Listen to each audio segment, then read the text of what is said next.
राधे राधे भक्तों, आप सभी भक्तों का एक बार फिर से बहुत बहुत स्वागत है। आज हम श्रवण करेंगे सोमवार व्रत की कथा का। सोमवार का दिन भगवान शंकर को समर्पित होता है और आज के दिन भक्त भोलेनाथ को प्रसन्न करने के लिए विशेष पूजा अर्चना भगवान शिव की करते हैं। कुछ लोग आज के दिन व्रत भी रखते हैं ताकि भगवान शिव की विशेष कृपा प्राप्त की जा सके। नारद पुराण के अनुसार सोमवार व्रत में व्यक्ति को प्रातः स्नान करके भगवान भोलेनाथ को जल और बेल पत्र चढ़ाना चाहिए और भगवान शिव और मां पार्वती की पूजा करनी चाहिए।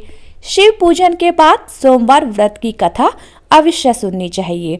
चलिए अब हम श्रवण करेंगे सोमवार व्रत की कथा का। एक समय की बात है, किसी नगर में एक साहूकार रहता था। उसके घर में धन की कोई कमी नहीं थी, लेकिन उसकी कोई संतान नहीं थी। इस कारण वह बहुत दुखी रहता था।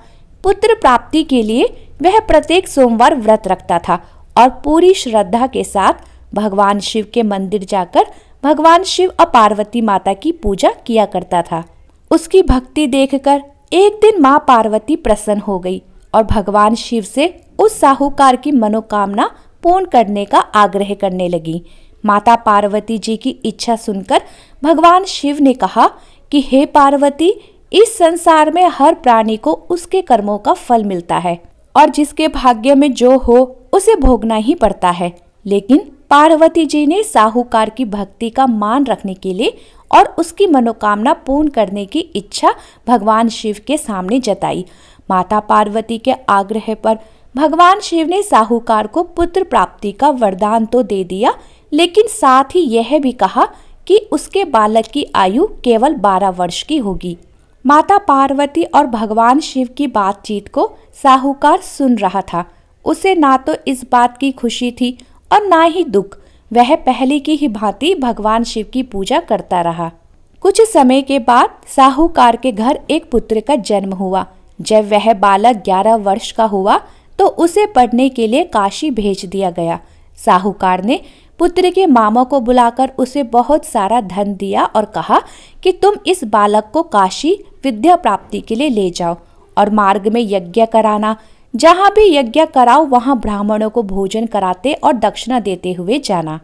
दोनों मामा भांजे इसी तरह यज्ञ कराते और ब्राह्मणों को दान दक्षिणा देते काशी की ओर चल पड़े। रात में रास्ते में एक नगर पड़ा, जहाँ उस नगर के राजा की कन्या का विवाह था। लेकिन जिस राजकुमार से उसका विवाह होने वाला था वह एक आंख से काना था। राजकुमार के पिता ने अपने पुत्र के काना होने की बात को छुपाने के लिए एक चाल सोची। साहूकार के पुत्र को देखकर उसके मन में एक विचार आया। उसने सोचा, क्यों न इस लड़के को दूल्हा बनाकर राजकुमारी से विवाह करा दूं और विवाह के बाद इसको धन देकर विदा कर दूंगा और राजकुमारी को अपने नगर ले जाऊंगा। लड़के को दूल्हे के वस्त्र पहनाकर राजकुमारी से उसका विवाह कर दिया गया। लेकिन साहूकार का पुत्र ईमानदार था, उसे यह बात न्याय संगत नहीं लगी।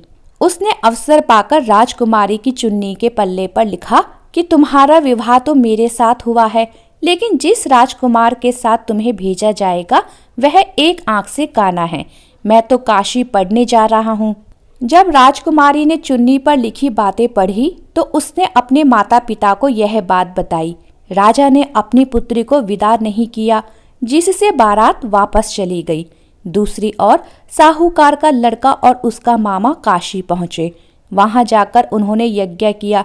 जिस दिन लड़के की आयु 12 साल की हुई उसी दिन भी यज्ञ रखा गया। लड़के ने अपने मामा से कहा कि मेरी तबीयत कुछ ठीक नहीं है। मामा ने कहा कि तुम अंदर जाकर सो जाओ। शिवजी के वरदान के अनुसार कुछ ही देर में उस बालक के प्राण निकल गए। मृत भांजे को देख उसके मामा ने विलाप शुरू किया। संयोगवश उसी समय भगवान शिव और माता पार्वती उधर से जा रहे थे। माता पार्वती ने भगवान शिव से कहा, हे स्वामी, मुझे इसके रोने के स्वर सहन नहीं हो रहे। आप इस व्यक्ति के कष्ट को अवश्य दूर करें। जब भगवान शिव मृत बालक के समीप गए तो वह बोले कि यह तो उसी साहूकार का पुत्र है जिसे मैंने 12 वर्ष की आयु का वरदान दिया।